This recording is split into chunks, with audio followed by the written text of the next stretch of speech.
Hallelujah. Lift up your voice and magnify him. Inua sauti yako mtukuze yeye. We celebrate you. Tunakusherehekea We wewe. are alive today because you kept us. Tuko hai kwa sababu It is umetuhifadhi. because of your mercy that we are not consumed. Ni kwa sababu ya huruma zako ndio maana tuangamii. Oh Lord, thank you. Bwana asante. The Bible says Psalm 124 verse 1 to Zaburi ya 124:1-2. if it has not been the Lord Kama si Bwana who is on our side, aliyekuwa upande wetu, he is still in our side. bado yuko upande Now wetu. may we not say, Washindi na if waseme, it has not been the Lord kama si Bwana who is on our side, ambaye yuko upande wetu. may rose up against us. Wanadamu walipoinuka kinyume nasi, They could have swallowed us here. wangetumeza When tukiwa hai. coronavirus came, Kirusi cha korona if it had kilipoinuka, not been the Lord, kama it asingelikuwa would have been Bwana, a different story. ingekuwa ni habari But we nyingine. thank God Tunamshukuru Mungu who did not allow us ambaye hakuruhusu to be a prey to their teeth. tuwe mawindo kwa meno yao. We thank you, Jesus. Tunakushukuru Yesu,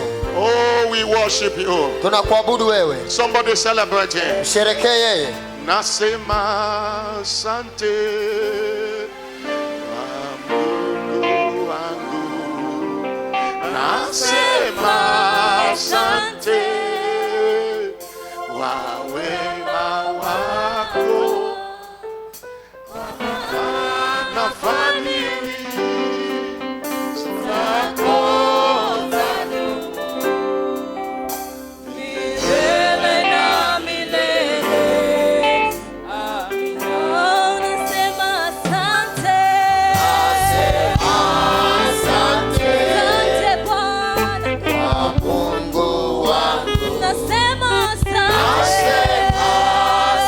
Mungu wetu, wema wako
boshia la brakando. E balabraka toke tu balabraka tondeliaba. E bulando breke tu balindo liaba baba liba. Butiando breka tube. Alo breka to breka tobe. E bulando breka tobe la balabra. Ayalika tube lande kabra lisholia. E bulando bre. E bulabra gutia. E bulande breka bola kitoba. E bolisia kataraba. Holy Spirit. We worship you, Jesus. Tunakuabudu Yesu. Do that which you have said you will do today. Tenda kile ulichosema utafanya leo. Anyone that is sick, be healed Kila now. aliye mgonjwa aponye sasa. Anyone, Lord, with any yoke, that yoke disappears now. Mwenye nira, hiyo nira inaondoka. Anyone that came here tormented, Alikuja hapa anateswa, receive your deliverance now. Receive that deliverance now. Pokea ukombozi wako. I cause that sickness in the name of Jesus kwa jina la Christ. Yesu. Oh, be loose from your infirmities. Uwekwe huru na Be udhaifu wako. loose from your infirmities. Uwekwe huru na udhaifu wako. Be loose from your infirmities. Uwekwe huru kwenye udhaifu wako. By the power of the Holy Kwa Ghost. nguvu ya Roho By the Mtakatifu. power of the Holy Kwa Ghost. nguvu ya Roho Mtakatifu. Every miracle you desire, Kila take it muujiza now. unaotamani Every uchukue. miracle you desire, take Kila it muujiza now. unaotamani Every miracle you uchukue. desire, take it Kila now. muujiza Oh, unaotamani that uchukue. burden be lifted. Huo mzigo uondolewe. Katulia bababa. That bondage is broken. Oh, when the Lord turn again the captivity of Zion, we Bwana are like alipogeuza them mateka that ran. kulikuwa Our kama mouth are filled utaondoka. with laughter. Kinywa chetu kimejawa Oh, na Lord, kicheko. turn again our Mungu captivity. wetu amegeuza uteka Oh, wetu. that financial captivity is Ule over. uteka wa That kifedha. financial captivity is over. Uteka wa kifedha umekoma. Kutiaba. Oliando brekata la balaba. Be loose from your infirmity. Uwekwe huru mbali na udhaifu wako. Elula la brakato belia bababa. Abrakatolia balabo shalaba. By the power of the Holy Ghost. Kwa nguvu ya Roho Be Mtakatifu. healed now. Pona Be sasa. made whole now. Ufanye kuwa mzima sasa. So shall it be. Ndivyo itakavyokuwa.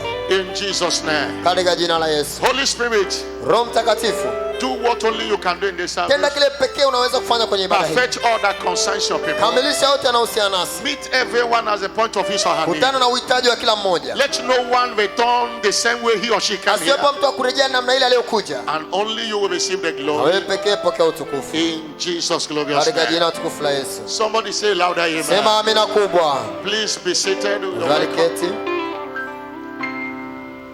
You are welcome in this second service. Unakaribishwa katika ibada ya pili. Hallelujah. Haleluya. The word of God is the same. Neno la Mungu ni lile We lile. have seen God manifest. We are preaching prosperity and people are healed. Tumekuwa tukihubiri mafanikio na watu wanaponywa. Because there is a spirit behind the spoken word Kwa sababu kuna roho inayoambatana na neno linalotamkwa that makes everyone's need ambayo inasababisha uhitaji wa kila mmoja to be met. uweze It's true kupatikana. we are preaching prosperity. Ni kweli tunahubiri But mafanikio. you came here with any need outside of that. Lakini kama umekuja na uhitaji mwingine wowote, Believe God it will be settled today. muamini Mungu atakupatia hitaji In the lako. name of Jesus Katika Christ. jina la Yesu Kristo. I welcome you to this second service. Nakukaribisha katika ibada ya pili. And I congratulate again our Wobi graduates. Nawapongeza wahitimu wetu. I will enjoin you to register for leadership certificate course. Na jitahidini sasa mjiandikishe kwa ajili ya cheti cha Every uongozi. one of you now is qualified for LCC. Kila mmoja wenu anastahili sasa kusoma cheti cha And we uongozi. are starting on 17th of August. Tutaanza tarehe 17 mwezi wa 8. Please, if you have not registered and that got across everyone here, Kama hujajiandikisha basi ukajiandikishe, Those na hili that did- linamhusu kila mmoja. those that did BCC last year, Wale waliofanya cheti cha msingi mwaka opportunity jana, have come now for you to do LCC. nafasi imekuja kwa hiyo kufanya cheti cha uongozi And we sasa. appreciate the coordinators, Tunawashukuru the lecturers and everyone, wasimamizi wote, waalimu, all the staff, the interpreters, every one wafanyakazi of wote, you watafsiri that made this will be a success. ambao mmesababisha masomo ya Biblia yafanikiwe. God will reward you. Mungu In the name atawapa thawabu katika Jesus Christ. jina la Yesu Kristo. Our prophetic focus Tamko letu la kinabii is financial fortune is my heritage in na Christ. mwezi huu ni utelo wa kifedha na urithi wangu katika Kristo. And we have been looking at Na tumekuwa tukitazama gateways malango to financial fortune. ya kukupatia utele wa kifedha. Part 4B. Sehemu ya 4B. I want to start by refreshing our understanding Nataka nianze kwa kukukumbusha that God wish for you and I, no Oba- matter who you are, tamanio la Mungu kwako na mimi provided that you are in Christ, maadamu tu uko ndani ya Kristo, his wish is that you prosper. tamanio lake ni kwamba ufanikiwe. There is nothing God will benefit in your poverty. Hakuna anachofaidika nacho Mungu God kupitia does umaskini not wako. wish any one of us poor. Mungu hataki tuwe maskini. We are not born again to suffer. Hatujaokoka tuteseke. We are not born again to suffer again. Hatujaokoka tuteseke We tena. are born again to reign. Tumeokoka ili tutawale. And we are born again to rule. Tumeokoka ili tutawale, But we tuongoze. cannot rule in poverty. Lakini hatuwezi kutawala ndani ya The umaskini. Bible says the rich ruleth over the poor. Biblia inasema tajiri Because umtawala God maskini. destined us to rule. Kwa sababu Mungu ametukusudia And tutawale. that's why he made provision for our prosperity. Ndio maana ameandaa mazingira ya sisi kufanikiwa. A poor man is despised in this world. Mtu maskini anadharauliwa katika A ulimwengu poor huu. man has no voice. Mtu maskini hana I sauti. said in the first service that the voice of a poor man is a noise. Nilisema kwenye ibada ya kwanza, sauti ya mtu maskini ni But a makelele, noise of a rich man is a voice. lakini sauti ya tajiri ni sauti You hasa. can't afford to remain poor in the kingdom. No. Ustahili kubaki maskini katika You ufalme. might have joined this commission poor, Inawezekana umejiunga na huduma hii kwa maskini, but you are not permitted to remain lakini poor. hauruhusiwi kubaki kwa maskini. First of all, from your heart, understand Cha that kwanza kutoka katika moyo wako elewa hili, I am redeemed to be rich. kwamba nimeokolewa ili kuwa tajiri. There is nothing wrong about being rich. Hakuna kitu kibaya wewe kuwa tajiri. Our covenant fathers were rich men. Mababa zetu wa kiagano kimaandiko walikuwa ni matajiri. Abraham was rich. Ibrahimu alikuwa tajiri. In Genesis 13 verse 2. Mwanzo 13:2. Not just that he was rich. Sio kwamba tu alikuwa tajiri. Oh, Abraham was very rich. Alikuwa tajiri sana. Hallelujah. Haleluya. I'm not hearing a bigger Sisikia hallelujah. haleluya kubwa. I want you to understand, Nataka uelewe. richness does not corrupt righteousness. Utajiri haimaanishi ndio haki. This is- Haiondoi haki yako katika Mungu. This is the picture the devil paints in the heart of many Christians. Hii ndio picha ambayo shetani anaweka katika mioyo ya watu wengi. That, and no one, I don't think anyone can be rich and still be righteous. No. Siamini kama mtu anaweza kuwa tajiri na akawa mtakatifu. It is easier to be righteous when you are rich Ni rahisi kuwa mtakatifu unapokuwa tajiri than to be righteous when you are poor. kuliko kuwa mtakatifu ukiwa maskini. Poverty leads to a lot of sin. Umaskini hupelekea dhambi nyingi. Somebody shout hallelujah. Sema haleluya. You can't afford to be poor in this kingdom. Ustahili kuwa maskini katika ufalme huu. When God have destined you and I to be rich. Wakati Mungu amekusudia wewe na mimi tuwe In matajiri. 2 Corinthians chapter 8 verse 9. Wakorintho wa 2:8-9. For ye know the grace of our Lord Jesus Tunajua Christ, neema ya Bwana wetu Yesu Kristo, that though ambaye ingawa he was rich, alikuwa tajiri, Jesus was rich, Yesu alikuwa tajiri, that even when he is going in the ship, he has a convoy of sheep. hata alipokuwa akisafiri majini akiwa na meli yake alikuwa na He msururu never wa meli. lacked anything. He never lacked anything. Hakuwahi kupungukiwa chochote. But because of you and I, Lakini kwa sababu yako wewe na mimi, he took the bag of poverty at his crucifixion. alichukua ule mzigo wa umaskini And wakati the akisulubiwa. purpose of it Na lengo lake ni nini? is for you and I to be Ni rich. kuhakikisha wewe na mimi tunakuwa That's matajiri. why he carried poverty. Ndio maana aliubeba umaskini. The Bible said to his poverty he carried on the cross of Calvary. Biblia inasema kupitia umaskini wake aliobeba that kwenye msalaba wa Kalvari might be rich. ili kwamba wewe upate kuwa tajiri. Hallelujah. Haleluya. In Revelation chapter 5 verse 12, Ufunuo 5:12. what is the lamb that was slain Anastahili mwanakondoo aliyechinjwa to receive power kupokea nguvu, and riches utajiri, and wisdom and hekima, strength and nguvu, honor and heshima, glory and utukufu, blessing. One uweza. of the things he received for us, Hivi vitu alipokea kwa ajili yetu. he received riches for us. Alipokea utajiri kwa ajili yetu. You can be rich Unaweza kuwa tajiri and still be na righteous. bado ukawa mtakatifu. Somebody shout Sema hallelujah. haleluya. Abraham was rich. Ibrahimu alikuwa tajiri. Our father or our grandfather Kenny Copeland is rich. He's still alive today. Baba yetu Copeland ni tajiri na yuko hai hata leo. Have given out as a gift to people 27 aircraft. Ametoa kama zawadi ndege 27 kwa watu. He's still alive today, 80 something years now. Bado yuko In hai his leo, ana lifetime, miaka 80 He na. have given people gift 27 aircraft in his lifetime. Ametoa zawadi ndege 25 kwa watu. Our father Bishop Bewerepo is rich. Baba yetu Askofu Felepo ni tajiri. In fact, they said he's the richest pastor in the whole world. Hata wanasema ni mhubiri tajiri kuliko wote ulimwenguni mote. And you are not more righteous than him. Na wewe sio mtakatifu kuliko yeye. Riches does not corrupt righteousness. Yule utajiri hauondoi utakatifu. It rather enhances it. Sana sana utajiri unasababisha utakatifu uimarike. Somebody shout hallelujah. Sema haleluya. The world is facing a lot of financial crisis today. Dunia inapitia changamoto nyingi za kifedha leo. A lot of nations can't afford what to feed their citizens. Mataifa mengi hawana pesa ya kulisha watu wao. Hunger is killing people day after day. Njaa inaua watu siku hata siku. More than coronavirus. Kuliko hata kirusi cha corona. Hallelujah. Hallelujah. Most of the time the statistics cannot be measured. It cannot be obtained. Yani hata hatuwezi kupata idadi ya But in every wanaoangamia. nation many people are dying of hunger. Lakini katika mataifa mengi watu wengi wanakufa kwa njaa. Somebody shout hallelujah. Sema haleluya. And this is just the beginning. Na huu ni mwanzo tu. Because the Bible prophesies Kwa sababu Biblia ilitoa unabii that time will come kwamba nyakati zitakuja that the earth will burn like an oven. dunia itawaka kama tanuru. Malachi chapter 4 verse 1 to 10. Malaki 3:4 mpaka 3. That those that do wickedly and the proud, Wale wanaotenda uovu na wenye kiburi they will be humbled. watanyenyekezwa.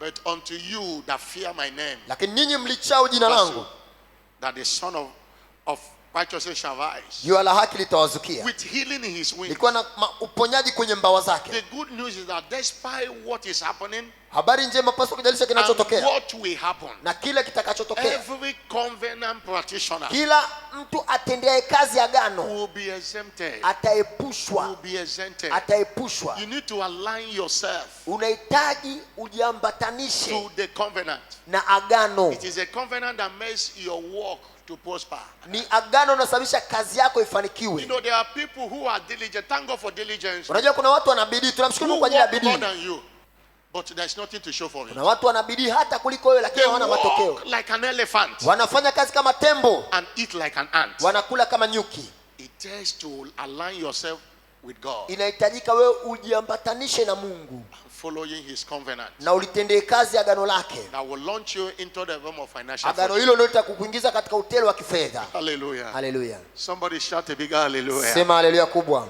We have said a lot in the course of the month. Tumesema mengi ndani ya mwezi huu.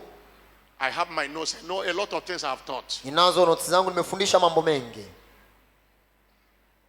Put them to work. Yatendee kazi hayo. And you see yourself Na utajiona mwenyewe flowing in financial fortune. ukitiririka katika utele wa kifedha. That is one responsibility we have as a commission. Huo ndio wajibu mmoja wapo tunao kama huduma. God told Bishop Oyedepo, Mungu alimwambia Askofu Oyedepo, get back home rudi nyumbani, and make my people rich. wafanye watu wangu kwa matajiri. He began to, how do I do that? Alimuuliza Mungu, nafanyaje hili? But it's by teaching them what to do, Mungu aliwaambia kwa kuwafundisha nini cha kufanya. and which we are doing, and it is working. Na ndicho tunachokifanya na kinaleta matokeo. Somebody shout hallelujah. Sema haleluya. Do them, Tendea kazi mafundisho haya and it shall work for you. na itakuletea mafanikio. But there are vital keys we are looking at. Lakini kuna funguo muhimu tunazitazama. Vital keys to a world of financial fortune. Funguo muhimu za kuingiza katika ulimwengu wa utele wa kifedha. That's why financial fortune will only be real in your life when you take responsibility to apply scriptures. Utele wa kifedha utadhihirika kwenye maisha yako utakapochukua wajibu wa kutendea kazi maandiko. Doing it consistently. Na uyatendee kazi ya maandiko kwa uendelevu. Doing it with understanding. Na uyatendee kazi ukiwa na ufahamu. Don't be a Christian you are pushed to give. No. Usiwe Mkristo unayesukumwa kutoa. You will miss your reward. Kwa kufanya hivyo utakosa thawabu yako. It must be willingly. Lazima utoe kwa hiari. Based on the understanding. Na utoe ukiwa na utambuzi, ufahamu na uelewa One of the mkamilifu. things I prayed every Sunday preparing for service. Moja kila kitu nachoomba kila Jumapili ninapoandaa ibada. It's always Ephesians chapter 1 verse 17. Nilo Efeso 1:17. Lord, open their eyes of Mungu understanding. fungua macho ya fahamu zao. I have a little understanding of this prosperity, and I'm still understanding more. Ninaelewa kidogo kuhusiana na haya mafanikio na If you nataka kuelewa zaidi. understand this thing we are talking about, Kama ufahamu tunaozungumzia you won't be eating your tithe. unaupata, usingekuwa unakula fungu lako la You won't kumi. see an opportunity to give and you are running away. Usingeona ile fursa ya kutoa ukaikimbia. No, it takes understanding. Inahitaji ufahamu. Apostle Paul prayed for the Ephesian church. He said, open, let their eyes of understanding be enlightened. That they may know. That they may know. Mtume Paulo aliwaombea kanisa la Efeso kwamba macho ya ufahamu yatiwe nuru ili wapate kujua. Until understanding comes. Ufahamu usipokujia, There are things you won't know. kuna mambo hutoyajua. Somebody shout hallelujah. Sema haleluya. That's always my prayer. Lord, Ndio ombi As you langu siku send your zote. word today, open the eyes of understanding of God's people. Ni ombi langu limekuwa siku zote kwamba Mungu neno lako linapokuja fungua macho Many yao ufahamu people waelewe. flowing in wealth in this commission heard the word the way you heard, and the understanding came alive, and they went forth to put it to work. Kuna watu wengi kama wao walisikia neno kupitia huduma hii, wakalielewa, wakaliingiza kwenye matendo, likawaletea matokeo. Somebody shout hallelujah. Sema haleluya. And you keep on going for further, going stronger and stronger in understanding of financial prosperity. Na unapaswa kuendelea kujifunza zaidi na zaidi ili upate uelewa zaidi wa mafanikio ya kifedha. There are vital keys. Kuna funguo muhimu. In the first service I mentioned 4. Kwenye ibada ya kwanza nilitaja 4. I will mention there are 7 of them. Nitataja 3, ziko 7. Before I will go into the ones I mentioned before. Kabla sijaingia katika hizo ambazo Number 1 nilitaja in hapo. this service, what must I do? Ya kwanza katika ibada hii What are napaswa the kufanya nini? keys Funguo ya to muhimu a world of financial ya fortune? kuniingiza katika utelo wa kifedha. You know one thing about keys. Unajua kitu kimoja kuhusiana na funguo? When you have keys, Unapokuwa na funguo, you don't need prayer to open a door. hauhitaji maombi kufungua When mlango. the key of your car is in your hand, Ule ufunguo wa gari yako unapokuwa you mkononi don't mwako, need prayer uhitaji maombi to open the door of your ili car. ufungue mlango wa gari lako. The reason we don't pray for money is Sababu ya kwamba hatuombi pesa because we have the ni key. kwa sababu tunao ufunguo. Somebody shout hallelujah. Sema haleluya. Most of us came here with car. Wengi wamekuja hapa na magari. Something will be wrong if you after service and you stand in the door of your car and you are praying. Na tukikuona hapa baada ya ibada umekuja na gari, unatoka nje, unapiga magoti pale kwenye mlango wa gari unaomba badala ya kufungua na ufunguo. You know that something is wrong. Utajua kwamba kichwani huko kuna kitu kimelegea They need kidogo. to bring you to office. Let me anoint you. Tunahitaji tukupeleke ofisini tukupake mafuta matakatifu. Hallelujah. Haleluya. You just put the key, Pale tu unaingiza ufunguo, open the door, unafungua mlango wa gari yako and you enter. na unaingia When ndani. you reach your house, Unapofika nyumbani, you won't start binding the door. No, hauhitaji kukemea mlango, you just select the key unachagua ufunguo sahihi, and open the door. unafungua mlango wa nyumbani The kwako. same way it is. Ndivyo ilivyo hivyo hivyo. There are keys Kuna funguo to financial to za the world of kukuwezesha financial. kupata utele wa kifedha. When these keys are in your hand, Hizi funguo zinapokuwa mkononi mwako, you deliver it. unapata, You use it. unazitumia. And you know that if you have a key to your door Unajua kama una ufunguo wa mlango wako and you stand there na ukasimama pale without taking responsibility to open it, pasipo kuchukua wajibu wa kufungua huo mlango, you will be there. utabaki pale pale, The door will still be closed. mlango utakuwa bado umefungwa. Is somebody understanding what I'm Kuna mtu saying? anaelewa anachokisema? It takes responsibility. Inahitaji wewe kuchukua wajibu. The key will not put itself. Ule ufunguo hautojiingiza wenyewe kwenye mlango. Even though it is a remote, Hata kama ni remote, there is something to kuna press. kitu cha kubonyeza kwenye ile remote. Somebody shout hallelujah. Sema haleluya. Many of us have the key, Wengi wetu nazo funguo, but we are not applying it. lakini We hatuzitendei are not kazi, using it. hatuzitumii. That's why many are still in lack. Ndio maana wengi bado wako kwenye uhitaji. It is my prayer Ni ombi langu that you will not only know it, kwamba hutozijua tu hizi the funguo, grace to apply them bali upokee neema continuously. ya kuzitendea kwa uendelevu. Receive it in the name of Pokea Jesus katika jina Christ. la Yesu. Number 1, Namba 1 in this service today, katika ibada hii ya leo, seek continuous guidance in your endeavors. tafuta uongozi wakati wote katika shughuli zako. That's one of the vital keys to Huo ni financial mmoja fortune. wapo ufunguo muhimu wa kuingia kwenye utele wa kifedha. What do I mean? Namaanisha nini? Always seek for divine guidance Wakati wote tafuta uongozi wa in kiungu all your endeavors. katika kazi zako zote. In Isaiah 48 verse 17, Isaya 48:17 God say, I am the Lord thy God, anasema mimi ni Bwana Mungu wako, thy Redeemer, the Holy One of Israel. kombozi mtakatifu wa Israeli. I'm the one that teacheth thee to Mimi profit. ndiye nikufundishaye upate faida, I leaded thee by the way that thou shouldest go. nikuongozaye katika njia ikupasayo kuiendea. And in verse 21 says, Mstari wa 21 inasema, they thirsted not wala hawakuona kiu when he led them. alipowaongoza. The leading of God always leads to financial fortune. Ule uongozi wa Mungu wakati wote upelekea utele wa But kifedha, when you lead yourself, lakini unapojiongoza mwenyewe you are heading to destruction. unaelekea kwenye uharibifu. Your mind is too poor to be followed. Akili yako ni ndogo sana, haiwezi kukuongoza. In prosperity, we talk about Mafanikio tunayoongelea, investment. tunaongelea kwa habari ya uwekezaji, We talk about saving, tunaongelea kwa habari ya kuweka keeping akiba. reserve. Because the Bible says Biblia inasema there is a well Kuna njia. There is a much oil in the well. He said there is a much oil, but the foolish man spended it all. Kuna mafuta mengi kwa anaweka akiba, lakini mpumbavu hutumia yote. That's why if you must prosper, ndio maana kama unataka kufanikiwa, you must learn how to keep some part. Lazima ujifunze namna ya kuweka akiba. Hallelujah. Hallelujah.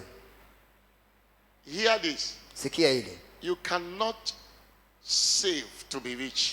Hauwezi kuweka akiba ili kuwa tajiri. But you cannot be rich without saving. Lakini hauwezi kuwa tajiri pasipo kuweka akiba. Is one of the word I heard and I put it in at the back of my notes. Hili ni neno ambalo nimelisikia nikaliweka nyuma ya notes zangu. It's not just, it doesn't stop at saving. Put back that scripture for me. You saw Rudisha that lile scripture. andiko.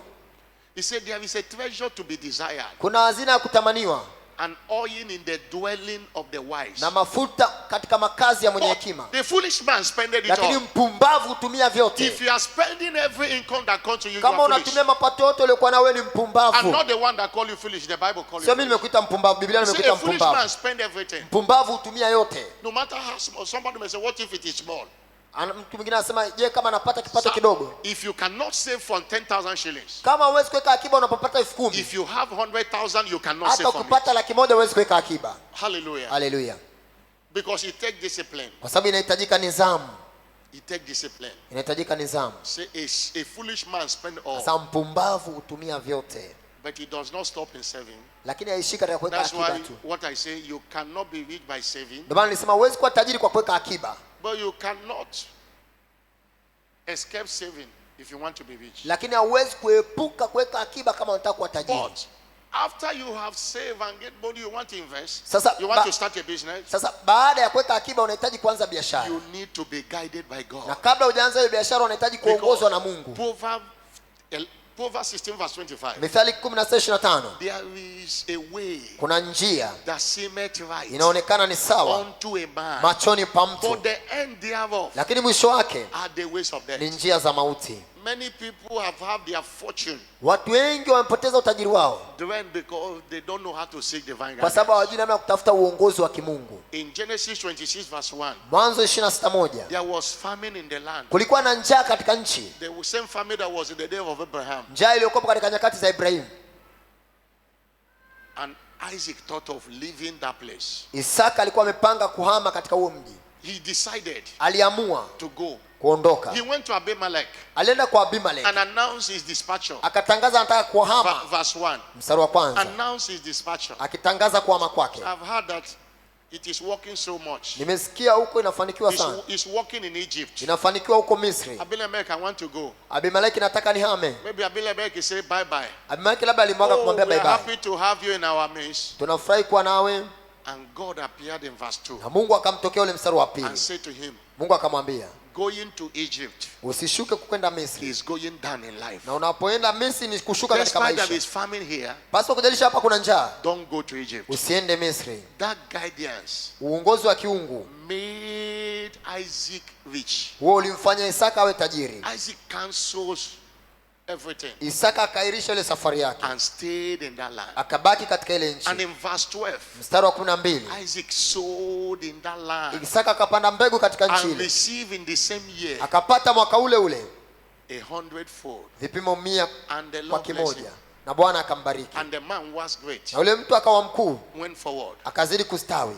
And grew until he became very hata great. Akawa mkuu sana. He had possession of flocks. Akawa na mali ya kondoo. Had been Isaac left to Egypt. Je, kama angeondoka akaenda Misri ingekuwaje? He would have met poverty there. Ingezekana angekutana na umaskini huko Misri. The leading of the Lord leads to financial prosperity. Uongozi wa kimungu unaona kupeleka kwenye utele wa kifedha. Many people their fortune have crumbled because they are not seeking divine guidance. Watu wengi utajiri wao umepotea kwa sababu hawatafuti uongozi wa kiungu. Every business is not your business. Kila biashara sio biashara yako. Every location is not your location. Kila eneo sio eneo lako la biashara. Hallelujah. Hallelujah. Seek divine guidance. Tafuta uongozi wa kimungu. That is one of the greatest wisdom David exhibited. Hiyo ndio moja ya hekima ambayo Daudi alikuwa anaitumia. Every time he's praying prayer of inquiry. Daudi wakati wote angeomba maombi ya kumuuliza Mungu. In 1 Samuel chapter 30 verse 5. Samuel wa kwanza 35 na kuendelea. Lord, should I go? Alimza Mungu, je, niende? When they are taking their wife captive. Walipoachukua wake zake mateka na vitu kama hivyo. Should I go? Alimuuliza Mungu, niende? Should I pursue them? Je, niwafuatilie? Will I overcome them? Je, nitawapata? Will I recover all? Je, nitarejesha vyote? And God said pursue. Mungu akamwambia wafuatie. That shall surely overtake. Hakika utawapata. And without fail. Na utarejesha vyote. recover all. tarejesha vyote. Somebody shout hallelujah. Sema haleluya. Please always see divine guidance. Tafadhali wakati wote tafuta uongozi wa kimungu. They have come to you now and say, there is one business in town. Wanakuja na kuambia kuna biashara mjini. If you put 1 million shillings Kama ukiweka milioni 1 kwenye biashara, in 2 months, ndani ya miezi miwili you will have 20 million shillings. utapata milioni 20. It's a very good opportunity. Ni fursa nzuri, Don't run. lakini usikimbilie. God, what are you saying? Nenda kwa Mungu, muulize Mungu unasema nini. When you finish that prayer Unapomaliza hilo ombi and you lose your peace, na ukapoteza amani, God is saying to you, don't go. hapo ni Mungu anakuambia usiende kwenye biashara. Don't go. Don't go. Usiende. They want to collect your money. Wanataka waipate pesa yako. Somebody shout hallelujah. Sema haleluya. I'm not hearing a bigger Sikia hallelujah. haleluya kubwa. I've told you a story of John D. Rockefeller, Nilikwambia habari ya John D. Rockefeller, the first American billionaire, yule bilionea wa kwanza wa who Kimarekani had opportunity to buy the Titanic. alipata fursa kununua meli ya Very Titanic, mighty ship. meli ya kupendeza kubwa, In $1 million. kwa madola mengi libidi ainunue. Of that time, Wakati huo he went to prayer to pray, alikwenda kwenye maombi kumuuliza Mungu, and God answered him. Mungu akamjibu Say he should not. akamwambia usinunue hii meli. He declined that he will not buy again. Akaacha tena kununua ile meli. Another person went and bought Mtu it. mwingine akaenda akainunua. It didn't take time. Haikuchukua muda, The Titanic sank. ile meli ya Titanic ikazama, Millions sank in the sea. mamilioni yakazama baharini. Hallelujah. Haleluya. Such thing can make a rich man poor Vitu kama hivyo vinaweza kufanya mtu tajiri kuwa maskini ghafla because of lack of kwa guidance. sababu ya kukosa uongozi. Please, no matter how many years you have been in Christian, Tafadhali, haijalishi umekuwa Mkristo kwa miaka mingapi, you cannot outgrow the place of divine guidance. hauwezi kukua kiasi kwamba hutohitaji uongozi wa kiungu. He cut across everything. Hii inagusa maeneo mbalimbali. God servant said many years ago, Mtumishi wa Mungu anasema miaka mingi when this iliyopita commission started, huduma ilipoanza, somebody said they need them in one place in Ghana. kuna mtu alimwambia wanawahitaji eneo fulani Kumasi, Ghana. The way this commission, it will do well there. Namna hii huduma ilivyo itafanikiwa He kule. sent people, they planted church there. Akawatuma watu wakapanda kanisa pale. He said for 6 years they were struggling there. Anasema kwa miaka 6 walikuwa wakisumbuka God pale. servant said he went there 2 times. Mtumishi wa Mungu sasa yeye mwenyewe alienda Even pale to Ghana get mara a 2. property was a Hata problem. kununua tu kiwanja ilikuwa tatizo. The church was thriving every other place. Kanisa maeneo mengine ilikuwa But linachanua. that place, nothing was Lakini happening. pale Ghana lilikuwa kuna kitu God servant kinaendelea. said he went to God in prayer. Mtumishi wa Mungu sasa alimwendea Mungu katika maombi. God, what are you saying? Akamwambia Mungu unasema nini? God said, I didn't send you Mungu there. akamwambia sikukutuma pale. He said he called them Anasema akawapigia and said, simu. close it and come back Akamwambia to fungeni Nigeria. kanisa mrudi Nigeria. All the struggle of 6 years because of we missed divine direction. Walisumbuka miaka 6 kwa sababu walikosa uongozi wa But kimungu. the time came. Lakini wakati God ukafika, said, arise. Mungu akamwambia inuka. The harvest of Africa is over. Mavuno ya Afrika yameiva. Washing and preserving for Ingia decadence. ukayahifadhi asiharibike. And he sent missionaries. Na akatuma watumishi kule. Today we have a big church in Kumasi, Leo Ghana. tuna kanisa kubwa sana kule Kumasi. When God sent us. Kwa sababu Mungu alitutuma. That also is concerned to your prosperity and whatever you Hiyo do. inahusiana na mafanikio yako na kila unachokihitaji. Somebody shout hallelujah. Sema haleluya. Shout a bigger Sema haleluya hallelujah. kubwa. I'm not hearing a bigger Sikia haleluya hallelujah. kubwa. People of God, Watu wa Mungu, God's guidance uongozi wa Mungu guarantee financial future. ndio upelekea hatima ya kifedha. Hallelujah. Haleluya. The leading of the Lord Uongozi wa Bwana is the cure for lack and want. ndio tiba ya uhitaji na Psalm kupungukiwa. 20, you could read that. Zaburi scripture. 23 unaweza The ukasoma psalmist said, pale. the Lord is my shepherd. Bwana ndiye mchungaji wangu, I shall not want. sintapungukiwa kitu. Oh, he maketh me to lie down Katika in malisho ya green majani pastures. mabichi unilaza, He leadeth me kando ya maji ya beside utulivu the still waters. huniongoza, He restored my huiwisha soul. nafsi yangu He leadeth me in the na path of kuniongoza righteousness katika njia za for haki his name's sake. kwa ajili ya jina lake. Because he's the one leading me. Kwa sababu yeye ndiye Though ananiongoza. I walk through the Ingawa valley of the shadow of nitapopita death, katika bonde la uvuli wa I mauti, fear no evil. sitaogopa For mabaya, thou art kwa with maana me. wewe uko pamoja Thy nami. rod and thy Gongo lako na staff, fimbo they yako comfort me. vinanifariji. Because he's the one leading me. Kwa sababu yeye ndiye He ananiongoza. prepares a Anaandaa table meza before me mbele in yangu the presence of my machoni enemies. pa watesi wangu. He anointed my head with Amenipaka oil, mafuta kichwani and my pangu, cup na runneth kikombe changu over. kinafurika. Because he's the one Kwa leading sababu me. ndiye ananiongoza. Surely Hakika goodness and wema na mercy shall fadhili follow me zitanifuata all the days siku of my zote za life. maisha yangu. I won't see poverty in life Sintaona umaskini katika because maisha he's the yangu, one leading kwa sababu me. yeye ndiye anayeniongoza. Somebody shout Sema hallelujah. haleluya. Subscribe to divine guidance. Fatisha uongozi wa A kimungu. word is enough for Neno the hili wise. linatosha kwa mwenye Number hekima. 2. Namba mbili, Be committed jitoe to thinking katika kuwaza and speaking covenant rooted na words. kutamka maneno yenye msingi ya kiagano. Thinking kuwaza and speaking na kutamka covenant rooted words. maneno yenye msingi wa agano. Covenant practitioners are sensitive believers. Watu wanaotendea kazi agano ni watu wako makini sana. They don't think what that's true. Hawawazi kile ambacho wengine wanawaza. Proverbs chapter 23 verse 7 says, Mithali 23:7 inasema, as he thinketh in his heart, kama vile mtu awazavyo au navyo moyoni mwake, so he is. ndivyo alivyo. To be rich here, you must think it. Kwa tajiri lazima uwaze utajiri kwanza. Your deliverance from poverty begins by mentality. Ukombozi wako wa kutoka kwenye umaskini unaanza na ukombozi wa Poverty akili. mentality leads to slavery. Akili ya kimaskini inapelekea No matter uteka. how you pray to someone and he thinks poor, it will be difficult. Haijalishi unamwombea mtu kwa kiasi gani, kama bado anawaza umaskini ni ngumu kutajirika. You must think prosperity Lazima uwaze mafanikio before you can test it. kabla hujayapata hayo mafanikio. Somebody shout hallelujah. Sema haleluya. And that is connected to what you say. Na hii inaunganishwa na kile unachokisema. Because out of the abundance of the heart, Kwa sababu kutoka katika utele wa mawazo ya moyo, the mouth speaks. kinywa hunena. You must think and speak covenant rooted words. Lazima ufikiri na utamke maneno yenye mizizi ya When kiagano. your thought is, I don't have. Labda I don't have. mawazo yako ni kwamba sina, Your sina. mouth will say it. Kinywa chako itasema sina. I am poor. Mimi ni maskini. Even you use the language, we, the poor masses. Utakuta unasema sisi maskini. No, you can't prosper with such words. Hawezi kufanikiwa kuwa na maneno ya namna hiyo. When we speak a word, Tunapotamka neno, we are watering our seed. tunamwagilia mbegu zetu. And when it is negative, it is destroying our seed. Na kama maneno hayo ni hasi, yanaharibu mbegu You zetu. must talk rich. Lazima utamke maneno ya kitajiri. And your speaking should not be based on how much you have in your pocket. Na kutamka kwako kusitegemeane na kiasi ulichokuwa nacho katika mfuko wako. You know, Joel chapter 3 verse 10. Yoeli 3:10. The Bible says, let the weak say, I am strong. Inasema aliye dhaifu aseme nina That you nguvu. are weak, don't say you are weak. Ukiwa dhaifu usiseme mimi ni dhaifu. I have enough. Sema ninavyo vya kutosha. I cannot be poor. Siwezi kuwa I maskini. am not poor.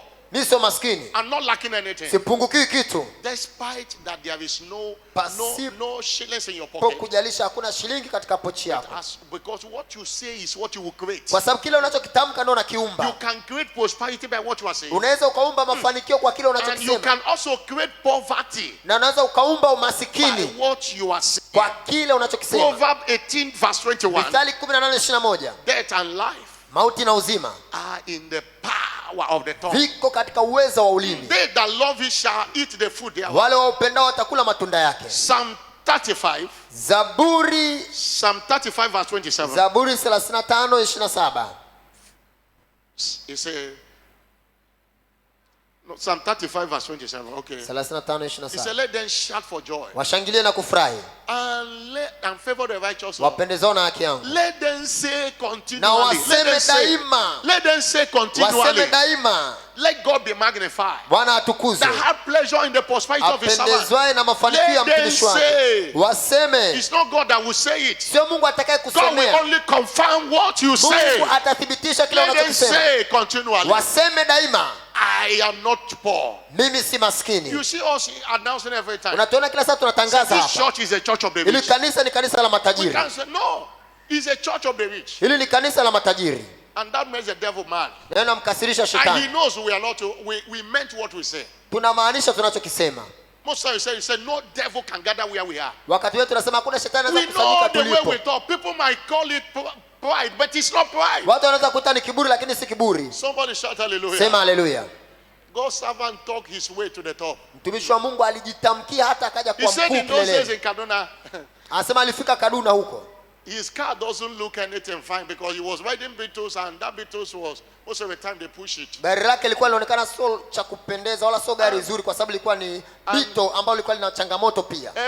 Every time he was saying to them, I'm going to be rich. Pamoja na hayo alikuwa anawaambia watu kwamba nitakuwa He tajiri. said he become a talk of the town. Anasema ilikuwa ni msemo People are mtaani. laughing at him and talking at him. Watu walikuwa wanamshangaa, He said wewe maskini unasemaje ni tajiri? One member of the church, one woman, feels so concerned. Anasema mwanamke mmoja mshirika wa kanisa alimhurumia. Came to him that time and cried and said, Akamwendea akilia. sir, don't be saying you are going to be Akamwambia rich. mchungaji usiseme kwamba anakwenda kuwa The tajiri. way they are mocking us in the town. Kwa sababu namna wanavyotidhi yake huko mjini. God's servant say, no, you don't touch that sensitive part. Mchungaji akamwambia kwamba hapana, usiguse ile He said, eneo no, langu.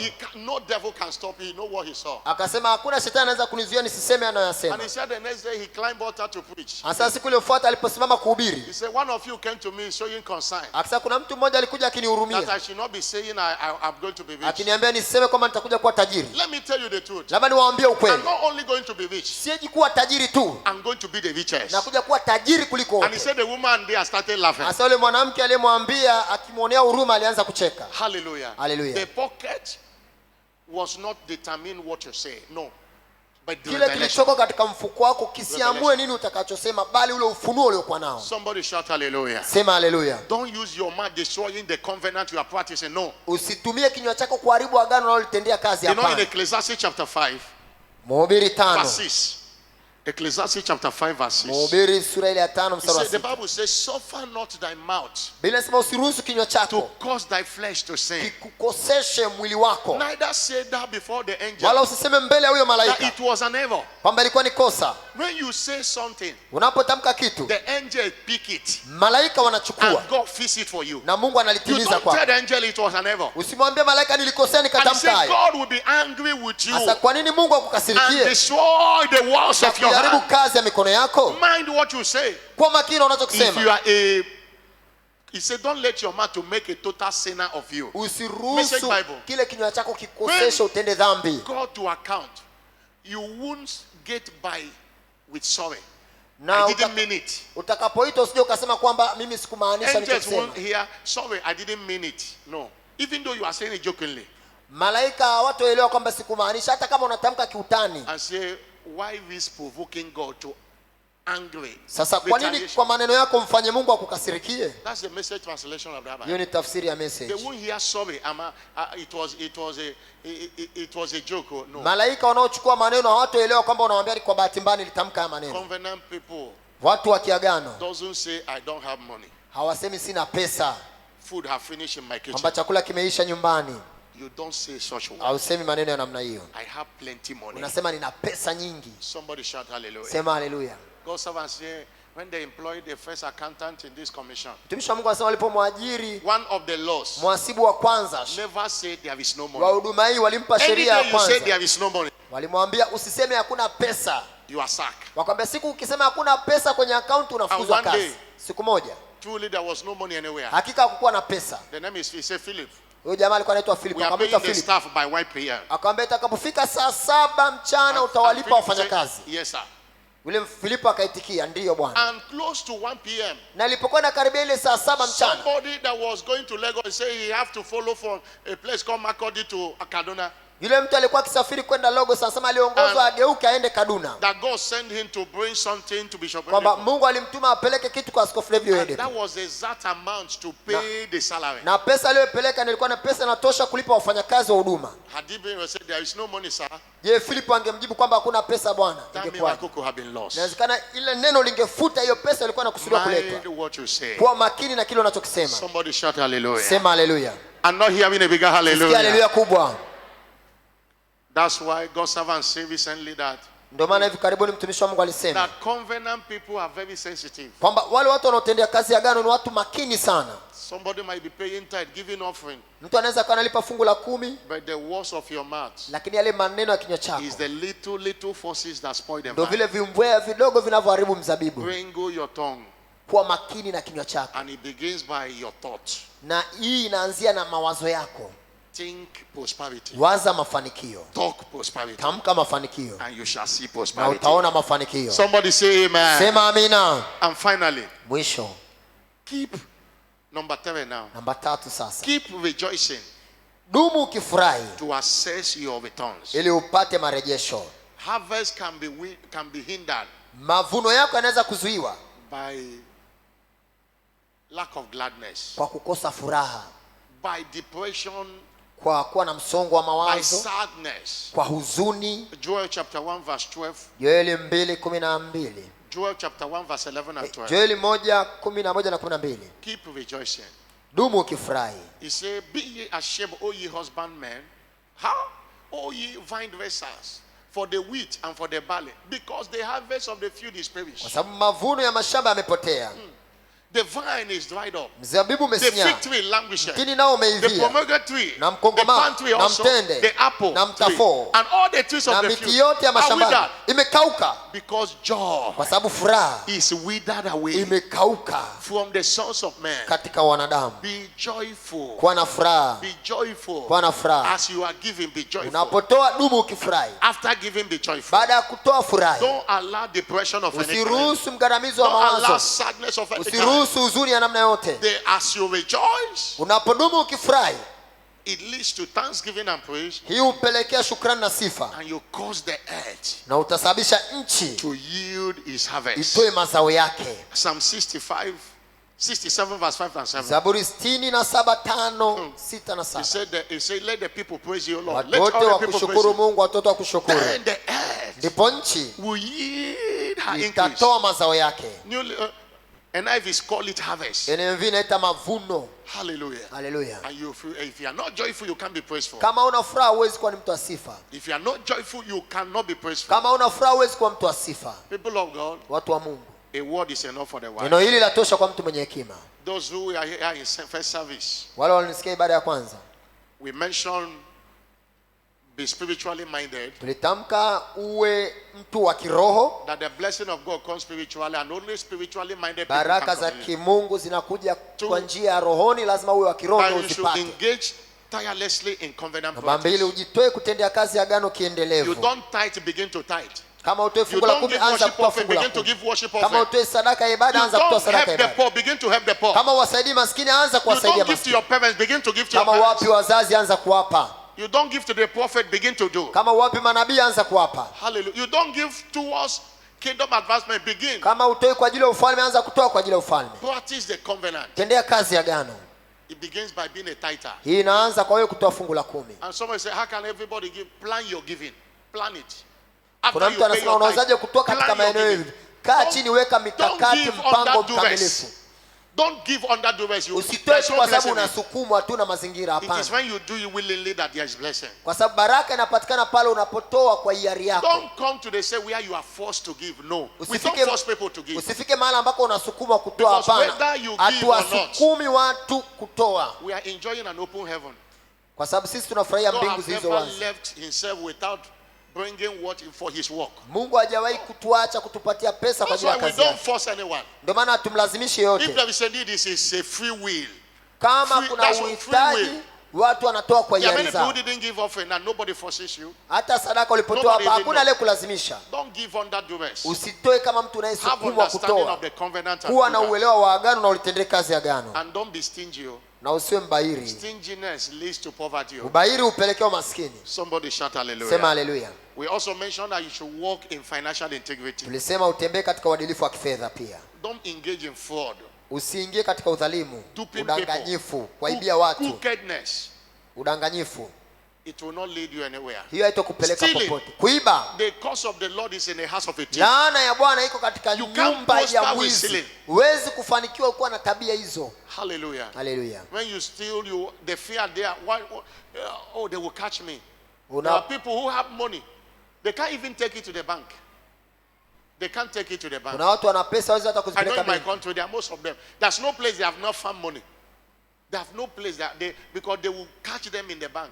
They have to Wanaogopa put hata it- kupeleka pesa benki kwa sababu wanaogopa watakamatwa. Some of them build it, something like a slab, put money they Wengine store. wanachimba chini Government. nyumbani mwao ndo wanahifadhi Whether it's pesa. government or private individual, don't steal. Unafanya kazi serikalini, katika taasisi binafsi, usiibe. Hallelujah. Haleluya. I say hallelujah. Haleluya. Don't steal. Usiibe. The house, the curse of the Lord Laana ya Bwana is in the house of the wicked. iko katika nyumba ya He mwizi, blessed the habitation of the just. lakini anabariki makazi ya mtu mwenye haki. And we said also, Tukasema pia be committed to be a blessing to people. jitoe kwa baraka kwa watu wengine. God told Abraham, Mungu alimwambia Ibrahim, I will bless you. nitakubariki You shall be a blessing. ili uwe baraka. And I say prosperity is not measured Nikasema mafanikio hayatajwi, by how many cars you have, na mafanikio si magari uliokuwa nayo the kind of house you have built, wala nyumba uliokuwa nayo, It is measured mafanikio by yanapimwa how many lives you have touched. kwa namna gani umegusa maisha ya watu. And I quote Bishop Oyedepo in the first service. Nilimtamka Askofu Oyedepo baada ya kwanza. A millionaire Alisema millionaire is not someone sio mtu yule who have $1 million, ambaye ana madola ya but milioni, someone lakini mtu who yule have touched million ambaye lives. amegusa maisha Are milioni. you touching life with that thing you call Je, it? unagusa maisha kwa hicho kipato kidogo ulichokuwa nacho? Are people living today because you are a blessing to them? Je, watu wanaishi leo kwa sababu wewe unawabariki? There are many people hearing me. Kuna watu wengi wananisikia. Since this year began, Tangu mwaka huu umeanza, nobody have said God bless you hakuna hata mtu aliyemwambia Mungu akubariki because of what you give to him or kwa sababu ya her. kile ambacho umempa. Hallelujah. Haleluya. You can't prosper with such a lifestyle. Hauwezi kufanikiwa kwa na mtazamo wa namna It hiyo. might not be money. Inaweza siwe pesa, Even pesa. to give somebody a cup of water. Hata kumpa mtu kikombe cha maji tu. When you are eating, people visit you. Unapokula watu wanakutembelea. You hide the food in your table. Unaficha chakula chini ya meza. You clean your mouth. Unafuta kinywa. When they go, you continue. Wanapoondoka Because you unakichomoa, don't want unaendelea. to give your food to anyone. Kwa sababu hutaki kumpa mtu chakula. Let me tell you, Nikwambie ukweli. if people cannot eat in your house, Kama watu hawezi kula nyumbani kwako, God will not send food to your Mungu hawezi house. kuleta chakula katika The nyumba house yako. where people eat Nyumba ambayo watu wanakula doesn't lack food. haikosi chakula. Stand up on your feet. Simama kwa miguu yako. Somebody shout hallelujah. Sema haleluya. Lift up your voice. Shout a bigger Inua sauti hallelujah. yako, sema haleluya Lift kubwa. up your voice and give him all the Mpe glory. Mungu utukufu. Give him all the honor. Inua sauti yako, mpe Mungu heshima. If you are blessed today, shout a bigger Umebarikiwa, hallelujah. sema haleluya kubwa. Give him all the glory. Mpe utukufu wote. Father, we thank you. We give you all the Baba, praise. tunakushukuru, tunakupa sifa Thank zote. him for the word. Mshukuru kwa neno, Thank him for the word. mshukuru kwa neno. Jesus, we thank you Yesu, tunakushukuru for sending your word. kwa kulituma neno And I lako. know this word will bear fruit in the Najua life neno of hili people. tazaa matunda. I know this word will change, Lord, the lifestyle of your people. Najua neno litabadilisha I maisha ya know watu that wako. this word will launch them to the realm of wealth. Najua neno hili litawaingiza katika In viwango vya the name of utajiri. Jesus Christ, Katika jina la Yesu we Kristo. appreciate you. Tunakushukuru. In the name of Jesus Katika Christ, jina la Yesu. you save us Umetuokoa from poverty to kutoka kwenye enjoy wealth. umaskini na kuingia katika Thank hoteli. you. Asante And thank you. na asante. In Jesus' glorious Katika name. jina tukufu la Yesu. There is nobody that want to be poor. Hakuna mtu yote anayetaka kuwa maskini. Poverty is not to be desired by anybody. Umaskini sio kitu cha kutamaniwa. Nobody should have such desire. Na mtu asiwe na tamanio la kuwa maskini. There is nothing good in poverty. Hakuna kizuri ndani ya umaskini. Many people that have died is a result of poverty. Watu wengi waliokufa ni matokeo maskini. Most of them, ordinary 100,000 could have helped them medically, Wengine ile shilingi 100 tu ya kawaida but they couldn't ingewasaidia, afford it. lakini hawakuweza kuipata. But that's why most of them die. Poverty kills. Wengi wamekufa kukosa la kimatibabu kama 100,000. Umaskini unaua. Do what the Bible required Tafadhali fanya kile ambacho Biblia inahitaji to be out of poverty. ili utoke kwenye ule umaskini. To do. If the Bible said do this, do it. Kama Biblia inakuagiza fanya hiki, And kifanye. you know, it's not just about you. Unajua sio kwa ajili yako tu Do wewe. you know many people line up in your back? Unajua kuna watu wengi wanakutegemea sana wewe, That if you fail, kwamba wewe ukishindwa it will affect them. itawadhuru wao. Do you know, Unajua from your siblings, kupitia uzao wako, ndugu they are zako looking on to you. wengi wanakutazama. If you fail, Ukishindwa wewe, every one of them will kila come. mmoja atashindwa. That's why prosperity is not just about you, Ndio maana mafanikio sio kwa ajili yako tu, but it touches your life, lakini inagusa maisha touch the yako, life of your people, inagusa maisha ya ndugu zako, and touch the life of your community, inagusa hata maisha touch the life of your ya country, jamii yako and pia humanity at large. na wanadamu kwa ujumla. You can't afford to fail destiny. Usiangushe hatima. I've said here this month also, Nilisema mwezi huu hapa pia, maybe you are born in a poor family. labda umezaliwa katika nchi maskini au familia It maskini. is not your make that you are born there, Sio kosa lako wewe kuzaliwa hapo, because you didn't decide where you will be born. kwa sababu wewe sio unayeamua wapi uzaliwe. No, it's not Hapana. your error. Sio kosa lako, But the reason God brought you to that family lakini sababu Mungu alikuleta kwenye hiyo familia is to change the story of that ni family. ili wewe ubadilishe historia ya hiyo familia. If you die Ukifa and leave your family na poor, ukaiacha hiyo familia maskini, it is an error. hilo ni kosa, It is an error. ni kosa. Do what is required Fanya kinachohitajika to change the fortune of your ili family. ubadilishe hatima ya kifedha ya familia yako. Somebody shout hallelujah. Sema haleluya, Somebody shout hallelujah. sema haleluya. Wave your hand to Jesus again. Punga and mikono thank yako him. kwa Kristo. Oh, Yalia Baba. That's why you should not remain in sin. Ndio maana usidumu katika dhambi. The reason the devil is angry with the church today because of the prosperity of the church. Sababu shetani analikasikia kanisa leo ni kwa Because sababu of ya the mafanikio ya prosperity of kanisa, the church. kwa sababu ya mafanikio ya kanisa, And he's using a lot of individuals, na anawatumia watu wengi, but he's too late. lakini It's too late for amechelewa. him. Amechelewa. The devil come. Do you know what it means? Unajua maana Do you yake? know why African countries Unajua kwa nini nchi za Kiafrika are being used for experiment by most wealthy nations? Because you see the debate where they are saying they want to come and test the coronavirus vaccine in Africa because of the poverty in Africa. nchi za Kiafrika zinatumiwa kama majaribio na nchi zile Many za Ulaya kwa African sababu ya countries umaskini. are debtors to many nations. Nchi nyingi za Kiafrika Begging zinadaiwa na them, mataifa mengi. forgive us our debt. Wanaomba kila siku tusameheni Many madeni. African countries are living in borrowed money Nchi from nyingi za China, from Kiafrika USA. zinategemea pesa za kukopa From China, Russia. Marekani na maeneo And who mbalimbali. is giving you money will control you. Na yule anayekupa pesa atakutawala tu. Even politically. Hata kisiasa. America is interested who becomes president Marekani inakuwa makini nani anakuwa rais because of investment in many kwa nations. sababu ya uwekezaji walioweka katika nchi mbalimbali. Hallelujah. Hallelujah. Many nations in Africa celebrated the end of polio, Mataifa mengi Afrika walisherehekea mwisho wa polio and they were given the commendation to beget. na walikuwa He wanampongeza Bill sponsors Gates. a lot of vaccines for Yeye ndiye polio. alitoa fedha kwa ajili ya kupatikana kinga ya hiyo He polio. can sponsor anything to Africa, whether it's bad or because of money. Anaweza kutoa pesa kwa chochote kwa ajili ya Afrika kwa sababu ana pesa. Poverty can make you a slave. Umaskini unaweza kufanya wewe kuwa mtumwa. Hallelujah. Hallelujah. Run away from sin Kimbia dhambi and enjoy prosperity. ili uweze kufurahia mafanikio. Somebody shout hallelujah. Sema haleluya. I'm not hearing a bigger Sikia hallelujah. haleluya kubwa. I'm not hearing a bigger Sikia hallelujah. haleluya kubwa. The church you belong is a church of the rich. Kanisa ulilopo hapa ni kanisa la Our matajiri. first timers, don't be angry that we are saying that. Wageni wetu msikasirike tunaposema sisi ni matajiri. And because you came here today, Na kwa sababu umekuja hapa leo you are part of the church of the na wewe ni rich. sehemu ya watu You will matajiri. not be poor anymore. Hautabaki kwa maskini I'm tena. not hearing a louder Sikia amina amen. kubwa. I'm not hearing a louder amen. Sikia amina kubwa.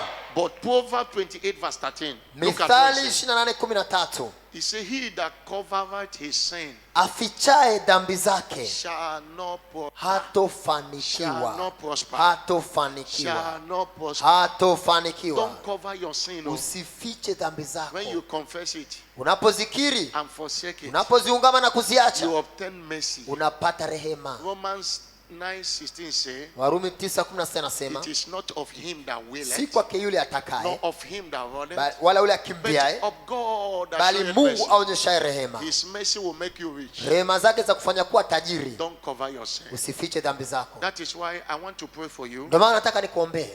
You came to this service today. Ulikuja kwenye ibada hii leo, Whether you are sitting in the gallery wewe or umekaa down, kule juu gorofani ama hapa and you chini, know that you don't have Jesus in na your unajua life. Kristo yupo ndani ya maisha yako, You know it very well. unajua vizuri, Even the Spirit is ministering to you now. hata Roho anakushuhudia ndani yako. I want to pray for you. Nataka nikuombee. Or maybe you used to have him, Labda uliokokaga huko nyuma, but because of challenges of life, na kwa sababu ya changamoto za maisha, and I didn't blame you. I'm not blaming you. na wala But sikuhukumu kwa because hiyo, of challenges of life, labda kwa sababu ya changamoto za maisha you went back to sin. ukaanguka, ukarudi nyuma kwenye dhambi, You couldn't control it because of ukuweza kuishinda hiyo hali, you didn't grow enough to kwa stand sababu against ulikuwa it. hujakomaa kiroho vizuri kuweza But kuishinda the hiyo good hali. news is you can return. Lakini habari njema ni kwamba unaweza I kurejea. want to pray for you. Nataka nikuombee. These two people I'm calling now, Makundi haya mawili ya watu nayoyaita, put your hand in your chest. weka mkono wako kifuani. One, if you want to give Wewe your life to unataka Christ. kuokoka, kumpa Yesu Two, maisha yako. if you want to rededicate Namba your life mbili, to Christ, uliokoka ukarudi nyuma, your- unataka kutengeneza na put Yesu, your hand on your chest. weka mkono wako kifuani. I want to pray for you. Nataka nikuombee. I tell you, even though you came with sickness, Nakwambia hata kama ulikuja na ugonjwa, I'm going to rebuke that sickness now. takemea huo ugonjwa. Put your hand on your chest. Weka mkono wako vizuri kifuani. Put it very well. Weka vizuri kabisa. Many are sitting down. Even though you are sitting down, you want to do Hata it. kama Put your- umekaa unataka kumpokea Yesu, uliokoka ukarudi nyuma unataka kutengeneza na Yesu, And come forward here. Let me pray wewe for weka you. mkono kifuani, njoo mbele sasa. And I will anoint you Njoo today hapa for mbele, fresh oil. nitakuombea na kupaka Come, let mafuta. me pray for you Njoo here. hapa mbele nikuombee. Everyone that put his hand on Uliweka you, mkono come. kifuani, njoo. Please come. Njoo mbele. Come. Wewe unataka If you are kuokoka, in the gallery, come. njoo mbele. You Uko are in kule this side, come. gorofani, njoo. Come, come, come. Come. Uko gorofani, Please njoo. clap your hand. Clap your hand. They are Wapige coming. makofi wanapokuja. Clap your hand. They are coming. Wapige makofi wanakuja. If you are in the gallery, come. Come. Come. Uko gorofani kule, Come, njoo. come. Unataka kuokoka, Come. njoo. I want to pray for you. Nataka Come. nikuombee. Don't go back the same way you came. Come. Usirudi ukiwa na dhambi uliokuwa You are nayo. sitting down there. You know. Umekaa You don't have hapa, Jesus in your life. unajua Come. una Yesu ndani ya maisha yako, Come. njoo. Come. Jesus is calling you. Yesu anakuita. Jesus is calling you. Come. Yesu anakuita, Come. njoo. Come. I'm waiting for you. Ninakusubiri. I'm waiting for you. I'm waiting for you. I'm waiting for you. Ninakusubiri. If you must say bye-bye to poverty, Kama unataka kuagana na it begins umaskini, by saying bye-bye to sin. inabidi ukatae dhambi. Say bye-bye to sin, Kataa dhambi and poverty will leave you. na umaskini utakuacha. Come. Jesus is calling you. Come. Alabrakatoshi alabranda. Oh, you are in the gallery there. Please come.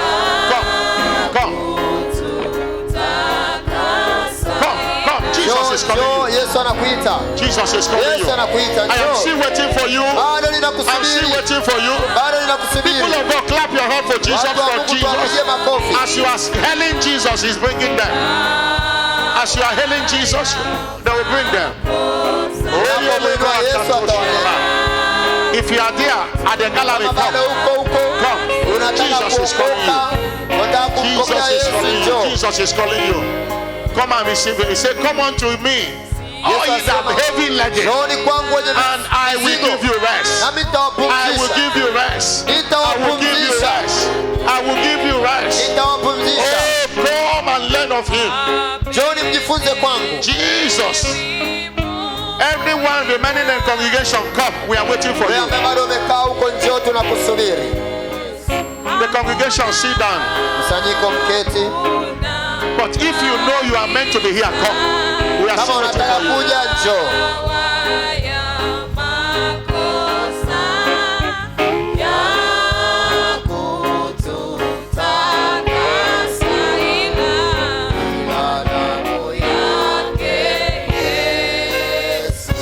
If you are coming, we want to pray now. Kama Please, unakuja njoo tunataka do it tuanze fast. Do maombi. it fast. Fanya haraka, ongeza And come. kasi.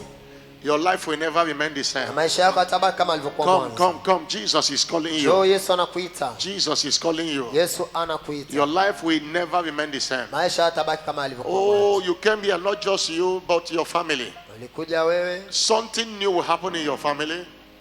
I speak to the foundation of lakini family. unapokuja na familia yako nzima Everything itabarikiwa. speaking against your prosperity, Natamka chochote kinachokwenda kinyume na and your mafanikio health yako is destroyed today. katika familia yako inaharibiwa In leo. the name of Jesus Katika Christ. jina la Yesu Kristo. Any covenant they have initiated into, Agano lote ambao you waliwaingiza are free from that umewekwa covenant huru today. kutoka katika hilo agano. In Jesus' name. Katika jina la Yesu. Please pray your faith for them. in Omba Swahili. ombi la imani. Tafadhali wewe ulioko hapa mbele, fatisha sala hii fupi. Sema Bwana Yesu, weka mkono kwa kifuani tu. Sema Bwana Yesu,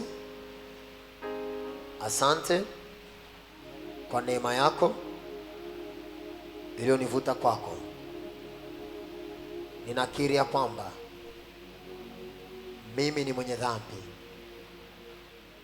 Nisamee dhambi zangu. Nioshe kwa damu yako. Futa jina langu kwenye kitabu cha hukumu. Andika jina langu kwenye kitabu cha uzima. Ingia moyoni mwangu, uwe Bwana na Mwokozi wangu.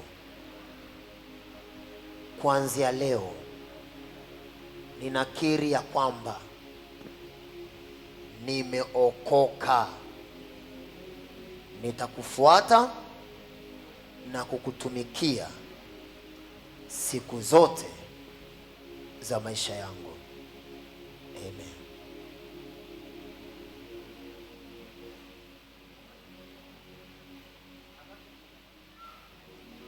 Father, thank you. Everybody stretch forth your hand and pray for them. Kanisa tuelekeze mikono, watu waombe. Everybody stretch forth your hand. Kanisa tuelekeze mikono, tuwaombe. I want the pastors to anoint you. Wachungaji watawapaka As an mafuta. any sickness Kama kuna ugonjwa wote ravaging your body is caused unaotesa now. mwili wako umelala. Jesus, I welcome these ones into your Yesu household. nawakaribisha katika familia And yako. this oil that comes upon them Mafuta now, haya yanapowajia juu yao, every sickness is kila destroyed. ugonjwa unaharibiwa. Any one of them tormented by the Yote devil, anayeteswa na shetani be delivered now. afunguliwe In the sasa name of Jesus katika Christ. jina la Yesu Kristo. Every yoke of poverty in your Kila life nira ya and family umaskini is destroyed in the name of Jesus inaharibiwa kwa Christ. jina la Yesu. Anyone under any kind of bondage, Yote katika kifungo be cha namna yote delivered now in the name of ufunguliwe Jesus. sasa kwa jina la Yesu. Anything they have done on your head Chochote alichofanya kichwani to keep you law as a slave, ili in kukufanya the wewe name kuwa of mtumwa Jesus, katika jina la it Yesu is nullified. inabatilishwa. It is nullified. Inabatilishwa. I cover you with the blood of Jesus Christ. Kufunika kwa damu ya You Kristo. are free today. Uko huru leo. Jesus established them in faith Yesu and in athibitishe fellowship. katika imani na ushirika. They will not go back to the devil. Hawatarudi tena kwa They will not shetani. go back to sin. Hawatarudi tena That kwenye yoke dhambi. of poverty is destroyed. Hilo maskini And imeharibiwa. I decree, Natamka before a need arises in their lives of kabla now with uhitaji them, ujaja katika maisha Between yao now and watapata Sunday, hitaji lao. Baada sasa na they Jumapili shall return with testimony watarejea kwa na ushuhuda to the glory of your kwa name. utukufu wa jina lako. Please anoint them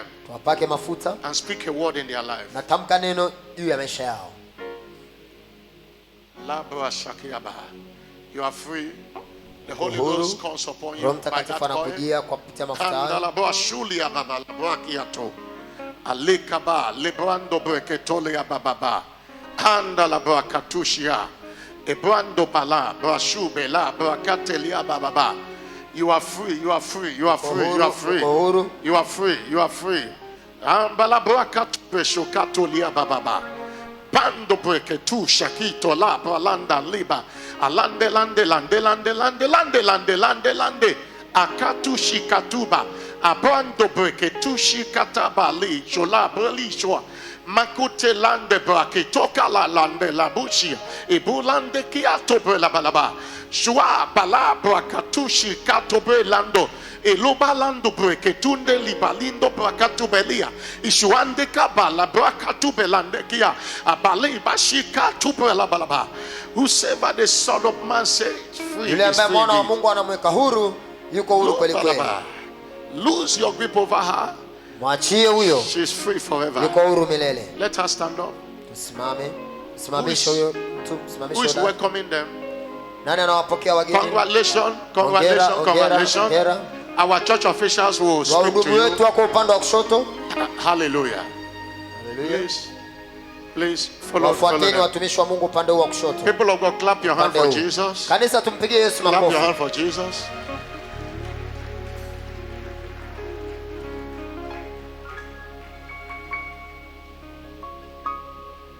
Hallelujah. Stand up on your feet. Kanisa tusimame. I want you to pray one prayer. Na uombe ombi moja.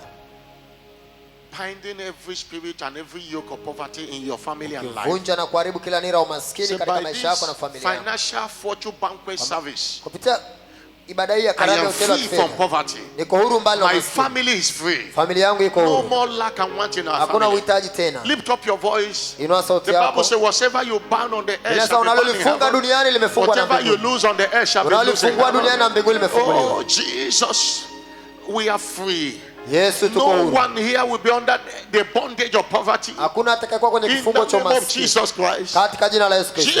Jesus, our families are delivered from poverty. Yesu, familia zetu zimekombolewa na Every umaskini. seed of poverty planted there, Kila nira ya umaskini let them be iliyopandwa rooted out. He said, iongolewe. whatever my heavenly Father have not Chochote ambacho planted, baba yangu wa mbinguni he hajapanda shall be rooted out. kitang'olewa. He shall be rooted out. In Kitang'olewa. the name of Jesus Katika Christ. jina la Yesu Kristo. Jesus. Yesu. Every near success syndrome, Kila every kushindwa lack karibu and na want, mafanikio. that yoke is Kila broken today. uhitaji. That yoke Hilo is broken nira today. inavunjwa. That yoke is broken Ile today. nira In the inavunjwa. name of Jesus Christ. Katika of jina la Nazareth. Yesu Kristo. Libra kito balisho liaba. Alika tubelando breketo katolaba. Ayelande katisha katekatuba. Abua katokotoka tu alabalaba. Aliande keteka tekateketo. Ebua lisa. Lekiata katelia babashulia. Brakote katula. Elia katisha kiaba. Obreketo ketuba la brakatolebo. Ebulanda laba. Ayulia babalabalaba. Eloba lebra katoshia. Ebualia katelia. Thank you, Jesus. Asante Yesu. Begin to decree your prosperity. Anza kutamka mafanikio. Lord, I will prosper. Bwana I will not nitafanikiwa. see shame financially Sitaona anymore. aibu ya I kifedha. shall not borrow anymore. I shall lend to many nations. In Sitakopa. the name of Jesus. Nitakopesha Financial mataifa mengi. fortune shall be on the day of my Jela la life. kifedha itakuwa ni In fungu the langu. name of Jesus Katika Christ. jina la Yesu Lift Kristo. up your voice and Inua sauti yako na pray. Lift uombe. up your voice and pray. In the name of Jesus the Katika jina la Christ. Yesu Kristo. Oh, yakatusha katolia. Aliande ketokaluba. Swanda katalaba. So shall it be. Ndivyo itakavyokuwa. In Jesus' glorious name. Katika jina tukufu la Yesu. I join my faith with your faith. naunganisha imani yangu na ya kwako. And I decree an end Ninatamka mwisho to poverty in your life and family. umaskini katika maisha yako. I decree an end Natamka mwisho to lack and want in your family. umaskini kwenye familia yako. I'm not hearing a louder Sikia amen. amina kubwa. I decree Natamka from henceforth kuanzia sasa begin to enjoy financial anza prosperity kufurahia mafanikio ya in the kifedha higher dimension in the name of Jesus katika Christ. juu katika jina la And Yesu. I decree, Natamka as the scriptures say, kama andiko you linavyo, shall lend to many nations utakopesha mataifa and mengi you shall not borrow. nawe utakopa. You shall lend to many nations Utakopesha mataifa mengi and you shall not nawe borrow. utakopa. You shall lend to many nations Utakopesha mataifa and mengi you shall not borrow. nawe utakopa. In the name of Jesus Katika Christ. jina la You Yesu shall lend to many nations utakopesha and mataifa you mengi shall not borrow. nawe In the utakopa. name of Jesus Katika Christ. jina la Yesu My Kristo. God shall supply all your needs Atakupatia mahitaji according to yako. his riches and glory in Sasa Christ Jesus. utajiri katika utukufu wa In the Kristo. name of Jesus Katika Christ. jina la Yesu I Kristo. cover you with the blood of Jesus Nakufunika Christ. kwa damu ya Yesu. And I decree this week, Natamka wiki you hii shall enjoy financial favor. utafurahia kibali cha kifedha. Anyone owing you Kila unayemdai under 24 hours ndani ya masaa 24 will call you to pay you in the name of Jesus atakupigia Christ. simu akulipe. I'm not hearing a louder Sikia amen. amina kubwa. Any of your money hanging anywhere, Pesa yote ambayo it is released now to you in the name of Jesus Christ. inaachiliwa. And I decree Natamka the release of fresh ideas. waachiliwa mawazo mapya. Receive it in the name of Jesus Pokea Christ. katika jina la Yesu. Your financial heaven is open today Zako za in the name kifedha of Jesus zimefunguka Christ. leo kwa jina la Yesu. So shall it be Ndivyo itakavyokuwa in Jesus' name. katika jina la Yesu. Somebody shout a louder Sema amen. amina kubwa. Please have your seat. Tafadhali keti. Somebody came here to give offering. You can drop it, that offering in. Sadaka kama hujatoa You can drop it in the basket now. utatoa kwenye chombo. You know, many churches, as the preaching is going on, people came to drop offering as they are touched. Makanisa mengine wakati ibada zinaendelea ama mahubiri yanaendelea wanakuja kutoa sadaka kadiri wagusavyo. Please, there's nothing wrong with it, but that's their own policy. Their Hakuna own- kitu kibaya na hilo, lakini huo ni But utaratibu in wao. this commission, we don't do like that. Lakini huduma hii hatufanyi hivyo. Hallelujah. Haleluya. That's why we are giving a thanksgiving seed Ndio now. maana sasa hivi tunatoa sadaka ya shukrani ya pamoja. That offering can be dropped in the basket. Na sadaka hiyo utaitoa wakati chombo kinapita. Hallelujah. Haleluya. Stand up on your feet if you have a thanksgiving. Tusimame. Whether you have or not, Wote tusimame juu. stand up on your Uwe na feet. sadaka ya shukrani ya Jesus pamoja. will give you the Wewe glory. hauna, We give you thanks. Yesu tunakupa We shukrani. celebrate you Tunakusherekea in Jesus' name. katika jina la Yesu. We thank you for all you have done, Tunakushukuru kwa ule ututendea. and we decree Na this tunatamka month of August mwezi wa 8 financial overflow utele wa kifedha in Jesus' katika name. jina la Yesu Why Kristo. we will dance now, Kwa hiyo tutacheza sasa just in 5 or 2 or 7 minutes, kwa dakika kama 7 hivi. and we will close the service. Tafunga ibada Why let's sing, kwa hiyo tuimbe. and let the people collect the offering. Wahudumu tuanze kusanya sadaka. Hakuna Mungu kama wewe.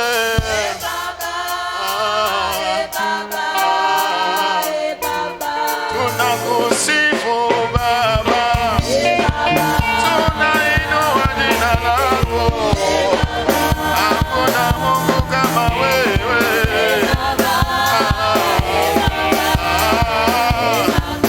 Tunakusifu Baba. Tunainua jina lako. Hakuna Mungu kama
Hallelujah.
Tuketi.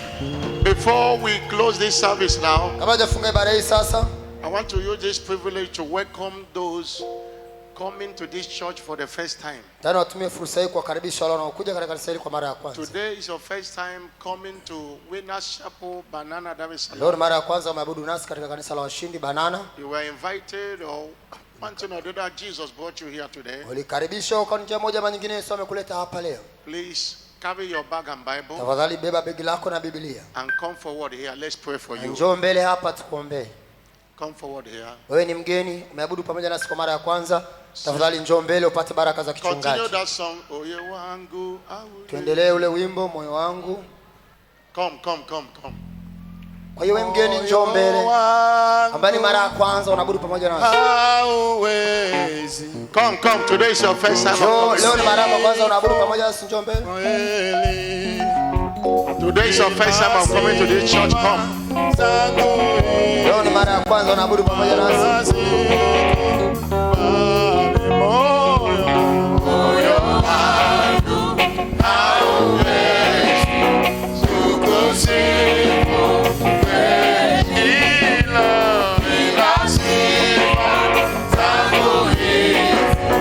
We are waiting for you. Today is your first time. Njoo mbele tafadhali.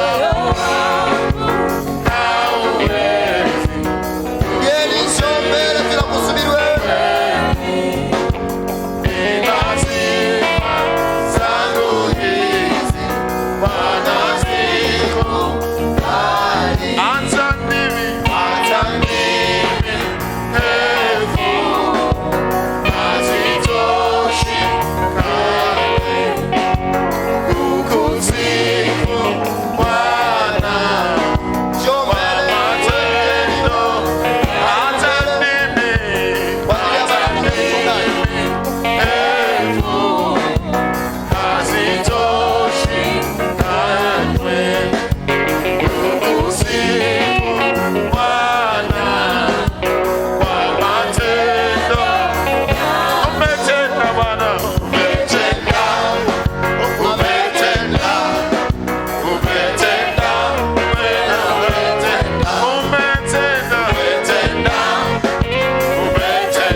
to pray for these people. Tunaenda kuwaombea wageni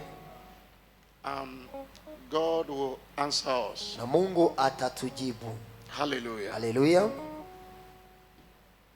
Somebody met us yesterday Kuna mtu alikutana nasi jana who look after different centers. ambaye anasimamia vituo mbalimbali. They are looking for where they'll be taking them to worship for blessings, for us to be a blessing to them. Alikuwa anatafuta mahala ambako hao wanaosimamia kwenye vituo watafika kuabudu ili tuwe baraka kwao. Yesterday afternoon they brought the man to my office. Alikuja hapa akaelekezwa kuja ofisini kwangu. He said if we can be a blessing to them, pray for them.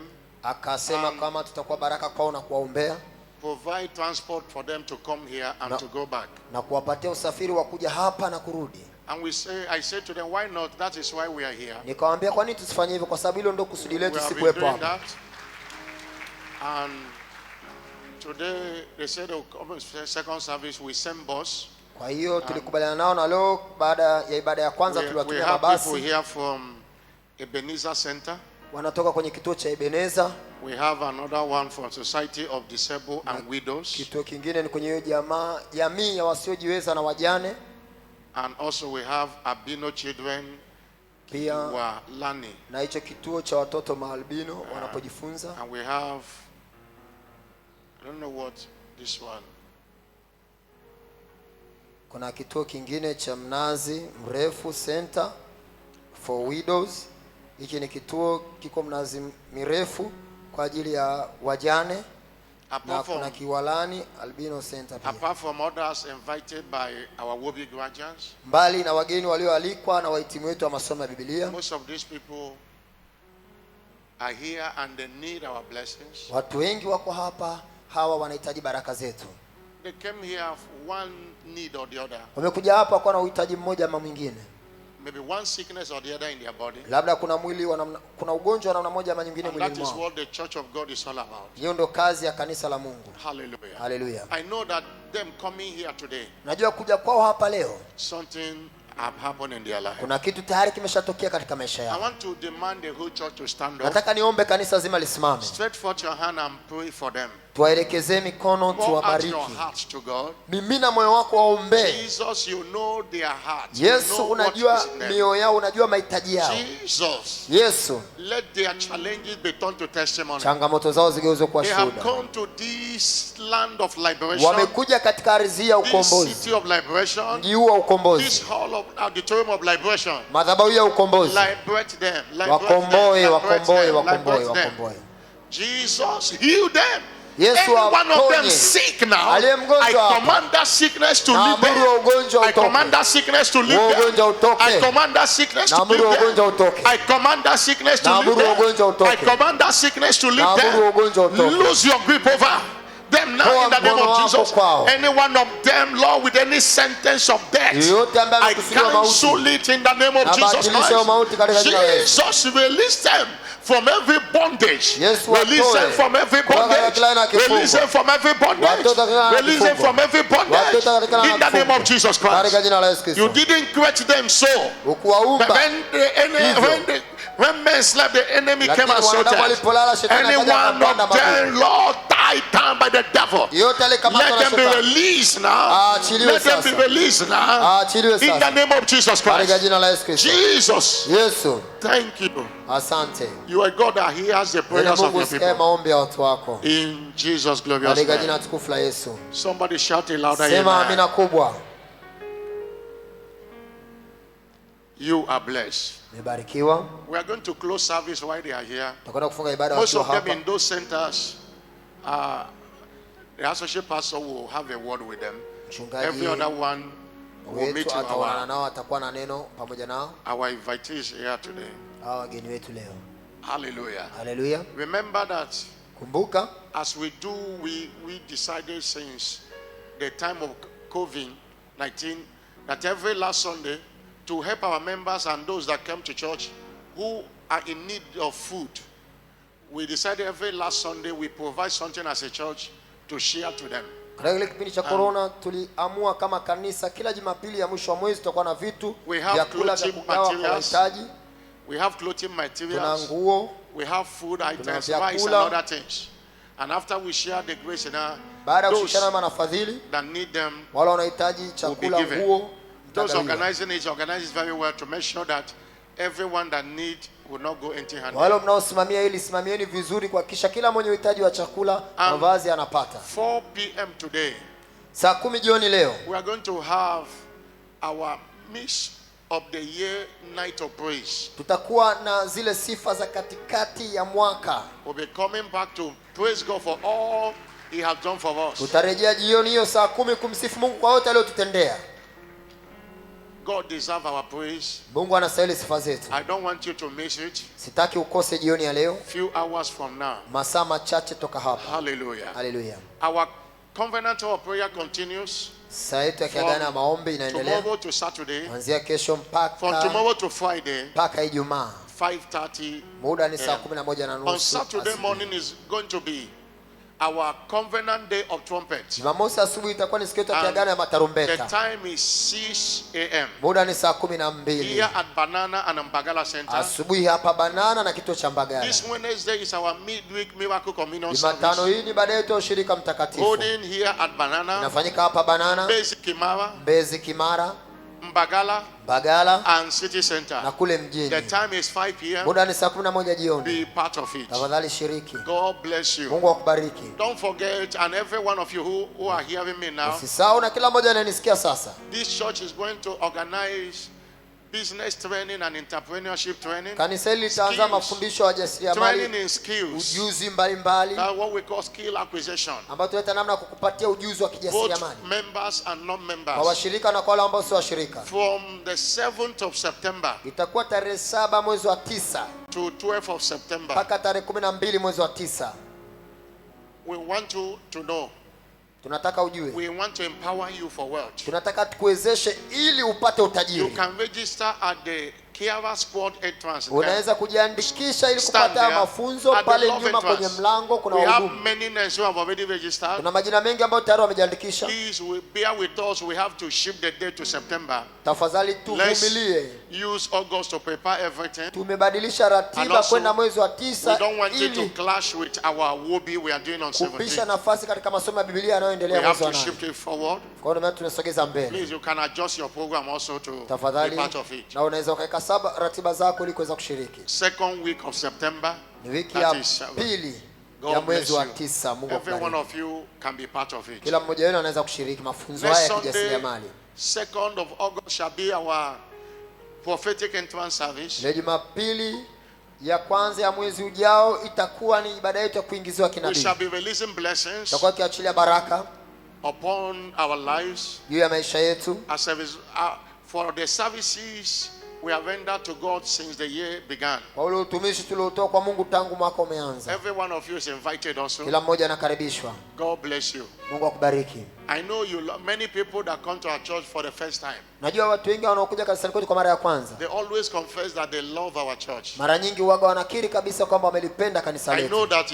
you love our church. Najua unalipenda kanisa You like letu. what you saw here today. Najua The umefurahia praises, kile the ulichokiona word, leo. and you can be a member of this Na church. unaweza kuwa mshirika wa kanisa You hili. don't need to fill any form. Uhitaji kujaza fomu yote. Just be coming. Wewe unakuja. Hallelujah. Haleluya. On Saturday by 10 a.m. Jumamosi saa 4 kamili you asubuhi come for foundation class utakuja kwa ajili ya darasa la msingi where la we kulea know wokovu. you one-on-one. Maana hapo tutakujua And if you have kibinafsi. not been baptized in water, we Na kama baptize you. hujabatizwa kwa maji mengi, Saturday 10 a.m. utabatizwa hiyo Jumamosi saa 4 asubuhi. I want you to come. Nataka ufike. Our members and all the entire leadership, Washirika wetu na uongozi mzima wa kanisa, we are happy to receive you. tuna furaha kuwapokea. This is a place to be. Hapa ni mahala pa ninyi kukaa. And you will not regret being a member of this Na church. utajuta kwa wewe kuwa mshirika wa kanisa hili. Hallelujah. Haleluya. You are blessed. Umebarikiwa. Everybody stand up now, wave your hands Kanisa to wote Jesus. tusimame tupunge Say mikono kwa something Yesu. concerning the remaining. Tamka kitu kuhusiana na siku zilizobaki.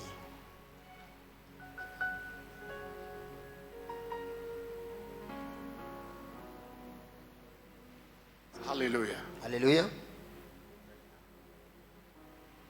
Who is the coordinator who is requesting to say something? Or is the one that came to us yesterday? Kuna He ndugu coordinates alitujia these jana centers. alikuwa ameomba kusema kitu. Please come.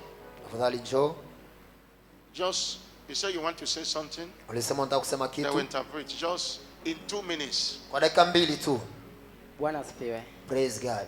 Ndugu zangu, Bwana asifiwe. My brethren, praise God. Napenda kusema kwamba kazi ya Bwana ipo. I would love to say that the work of God is na still inahitajika kufanyika. and it needs to be done.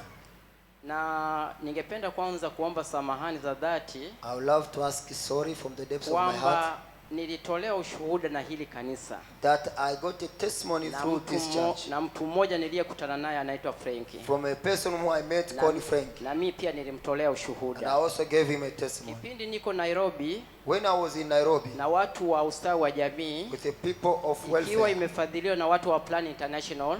That were sponsored by International. Nilikuta watoto machokora wanacheka na kupiga vigelegele. I found out the children who has no parents were clapping, rejoicing. Wakisema Mungu asante asante. Saying God thank you, thank you. Nikauliza mnachekea nini? I asked them, why are you laughing? Eti gari fulani imepinduka chini. Because a car has sambasote. Hawa wanaona raha duniani. Those who feel happy on the earth. Sababu gari limepinduka. Because a car is sambasote. Sisi ni furaha kwetu. For them it is happy. Gari liliua watu wengi. That car killed a lot of people. Iliniuma sana kwa machungu. It pained me a lot. Nikasema kwamba wapendwa. I said, brethren. Kumbe nyakati nyinyi mnasali hapa. When you pray here. Na wenyewe wanaombeni mabaya. Then outside there they pray evil for you. Wanaposema nendeni mkatembelee wagonjwa. When they say go and visit sick people. Hajasema kwamba nende mkawatembelee waliookoka wenzenu. He didn't say go and visit those who are saved. Niliamua hatua zangu za kidhati. I decided to take a step privately. Kuambia mabosi wangu katika dawati la polisi Buguruni. Tell my bosses on the police station in Buguruni. Nirudisho katika kitengo cha ustawi wa jamii. I want them to take me into welfare. Ndugu zangu wote watakuwa ni hawa machokora. My relative will be these people who has no parents. Ndugu zangu watakuwa ni hawa wahitaji. The people who has no home who I need. Mpaka sasa. Till now. Ndugu zangu. Brethren, nawaambieni hivi. I'm telling you this. Hizi ni dakika za mwisho. These are last minutes. Zote zilizoandikwa, those things which are prophesied, zilizotabiriwa, those who are written, hizi ni wakati wake. This is the time to be fulfilled. Kama saa hizi kila tajiri analia. At this moment every rich person is crying. Maskini analia. And the poor person is crying. Wanasaga meno mpaka matajiri. They are crying, both of them. Hakuna haja kukuambia mwenye macho tazama. There is no need to tell you more, you need to see by your eyes. Ninashukuru sana ndugu zangu. I thank you, brethren. Nimekaribishwa rasmi katika hili kanisa. I was welcome formally in this church. Tukisaidiana na uongozi wa kanisa. With the assistance of the leadership of this church. Kupitia ushuhuda wa ndugu Frankie. Through the testimony of brethren Frank. Nikaamua kwamba hili ni kanisa sahihi. I decided to come to this church as a right church. Miujiza iliyofanyika. The miracles which happened. Nikimalizia. While I wonder. Ni kwamba is that Frank mtu mmoja, Frank one person, amekaribisha watu 300. has welcomed 300 people. Now, kama nyie wote tungefanya if all of us will do the same. Ndugu zangu, shikilia ulicho nacho. Brethren, hold tight what you have. Kama umeshikiliwa kufunga tai, hold tight what you have. Kama umeshikiliwa kupendezea, if you hold looking good, kama umeguswa na chochote, if you have been touched in any way, mtumikie Mungu wako. Serve God. Lakini nijapoona ufalme wa mbingu, ndugu zangu, kila mtu amtumikie Mungu wake. To see the kingdom of God, you need to serve your God. Namalizia kwa kusema winding up by saying, shukrani za dhati. I really appreciate. Mlitutumia gari moja. You have sent us one car. Wenzetu wamebaki kama nusu ya waliokuja. Half of them have remained there back. Madereva wameshuhudia. The devil saw the situation. Lakini hizo ni changamoto. But those are normal challenges. Kwa hiyo kinachohitajika, what we need, ni mshikamano. Is unity. Tunene neno la Mungu. That's the word of the Lord. Asanteni sana ndugu God zangu. bless you. God bless you. Mungu akubariki for the work you are doing. Kwa kazi ambayo unaifanya. And we appreciate you. Nakushukuru. And I want you to know nataka ujue that the life of these ones will change. Maisha ya ndugu yatabadilika. By choosing to come here today. Kwa wamechagua kuja hapa leo. You are returning with testimonies. Unarejea kwa na ushuhuda. And we will do as what we can do as a church. We are being part of helping most of the centers. Kama kanisa tutafanya kile tunachoweza. Tumekuwa ni sehemu ya kusaidia vituo vingi. We will continue doing like that. Tutaendelea kufanya hivyo. God bless you. Mungu awabariki. It's a challenge to every one of us. Changamoto kwa kila mmoja wetu. Let's be a blessing to them in prayers. Tuwe baraka kwao katika maombi. And in material of na katika sadaka mbalimbali. God bless you. Mungu awabariki. Stand up on your feet. Kanisa wote tusimame. Go in peace. Nenda kwa amani. This week wiki hii is declared as your week of financial overflow. Ni wiki yako ya utele wa kifedha. I'm not hearing a louder amen. Sikia amina kubwa. You will touch money this week as never Utagusa pesa before. wiki hii kuliko huko nyuma. Things will work in your life as never Mambo before. yatafanikiwa kwako kuliko huko nyuma. Anyone that came here sick, Kila aliyekuja hapa mgonjwa, go, you are healed in nenda the name of umepona Jesus kwa jina la Christ. Yesu. You are returning this last week Unarejea wiki hii ya mwisho of the month between now and ya Friday mwezi baina ya sasa na with your Ijumaa. testimonies in the name Ukiwa na of Jesus ushuhuda wako Christ. kwa jina la Yesu. At your coming next Sunday, Unapokuja Jumapili you ijayo, are coming with your multiple unakuja testimonies ukiwa na shuhuda zako tele in Jesus' name. katika jina la Yesu. The Lord bless you and Bwana give you. akubariki na kuhifadhi. The Lord cause his face to shine Bwana upon ung'arize you uso wako and kwako, be gracious unto awe you. mwema kwako, He will give you peace. akupe amani, He will lift up a countenance that's aondoe against uso ulio you. kinyume nawe In the name of katika Jesus jina Christ. la Yesu Let the Kristo. church of God shout a louder Kanisa liseme amen. amina.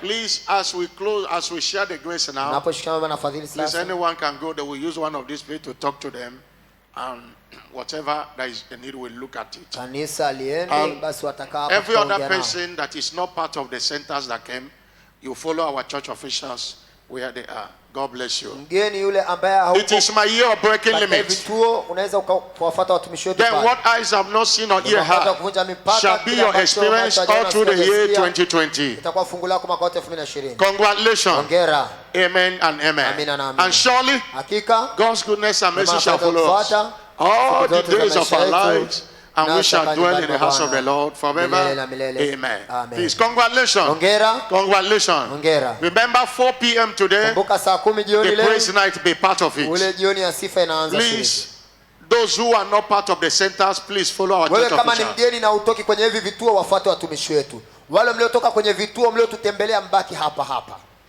Wageni ambao hamtoki kwenye vituo, wafuateni mtumishi aliyenyosha mkono upande wa kushoto